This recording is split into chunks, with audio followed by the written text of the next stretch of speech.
Bonjour Laurent Cavard. Bonjour. Vous êtes le PDG du groupe Alto qui détient les chips Bretz. Ces derniers mois, la popularité de la marque a explosé. Il y a un véritable engouement autour des 27 saveurs proposées et on le voit notamment à travers les challenges d'influenceurs. David et moi allons goûter 24 saveurs de chips. Essentiellement des Bretz. Je suis simplement un passionné de ces chips croustillantes à la forme et à la texture parfaite. C'est parti, je vais goûter avec vous 15 saveurs de chips. Je vais goûter chaque saveur l'une après l'autre avec maximum 2 chips pour me faire mon idée. Attention à cette petite masterclass. Ah, celle-là, je suis d'accord. On voit bien, c'est ce panel d'arômes qui fait le succès de la marque. Alors j'ai envie de vous demander en premier, quelle est aujourd'hui la saveur la plus vendue ? Alors la saveur la plus vendue, et là c'est un scoop, parce que ça s'est fait cette année maintenant, c'est Fromage du Jura, qui a détrôné notre best-seller depuis 1995, qui était le poulet braisé. On n'a pas le droit d'utiliser le terme au comté dessus, parce que c'est du comté en poudre, mais en principe il faudrait que ce soit du comté râpé, mais à l'intérieur c'est du comté. Quelles sont les tendances de consommation aujourd'hui autour de la chips ? Il y a la progression des arômes, je dirais, fromagés, et aussi tout ce qui est spicy, épicé. Donc on va sortir par exemple une arôme qui s'appelle Cheddar Jalapeno. D'ailleurs on joue et sur fromage et sur piquant. Et on avait lancé aussi l'année dernière Pili Pili. C'est typiquement, alors là c'est pas pour les quinquas comme moi, c'est plutôt pour les jeunes adultes ou les adolescents qui aiment beaucoup les saveurs épicées. Comment vous choisissez, vous imaginez les nouveaux goûts ? Alors on travaille avec des aromaticiens. On va travailler en leur faisant un brief, en disant, bah voilà, par exemple, ils disaient, on voudrait avoir des saveurs fromagères ou épicées. Ils vont travailler là-dessus, mais on leur dit aussi, surprenez-nous, amenez-nous le meilleur de ce que vous avez en ce moment. C'est comme ça qu'on a sorti en 2012 la saveur marine. C'était un goût qui était goût d'huître. Là, cette année, on va lancer une autre saveur un peu bizarre, ça va être la saveur pastis.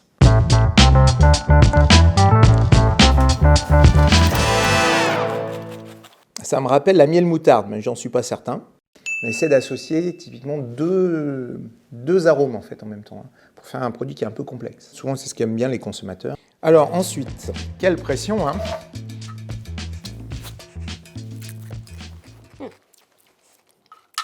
Ça, tu sais bien ce que je pense. Ça doit être yakitori.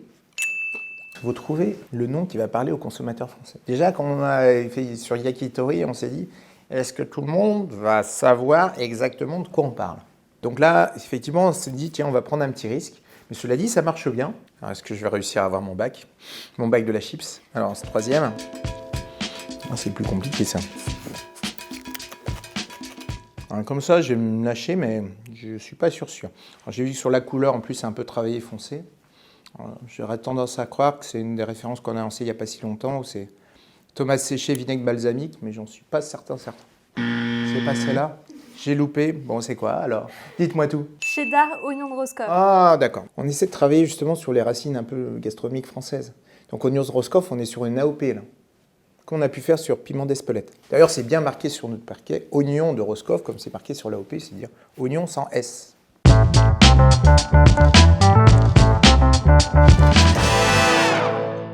Très rapidement, quelles sont les étapes de fabrication d'une chips ? La première chose, c'est d'abord la pomme de terre.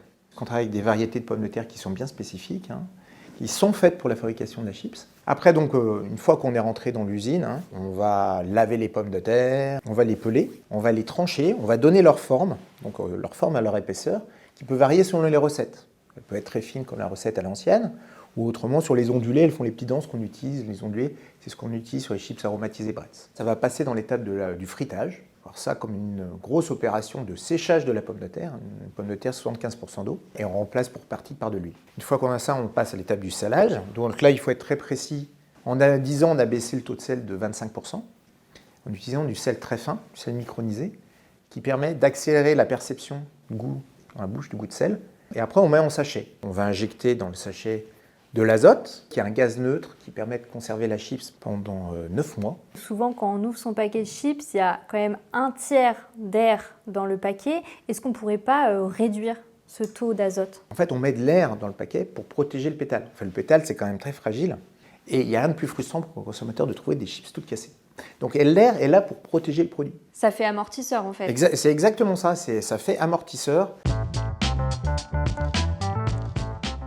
En début d'année, Bretz a été dans la tourmente suite à la publication d'un rapport de la fédération Terre de Liens. Je résume ce qui a été pointé du doigt. On vous reproche principalement qu'en rachetant ces fermes, L'agro-industrie s'approprie la terre et empêche potentiellement la reprise des fermes par des agriculteurs qui pourraient développer une exploitation à taille humaine. Et ce rachat des terres participerait au développement de la monoculture, que des milliers d'hectares soient consacrés qu'à la pomme de terre.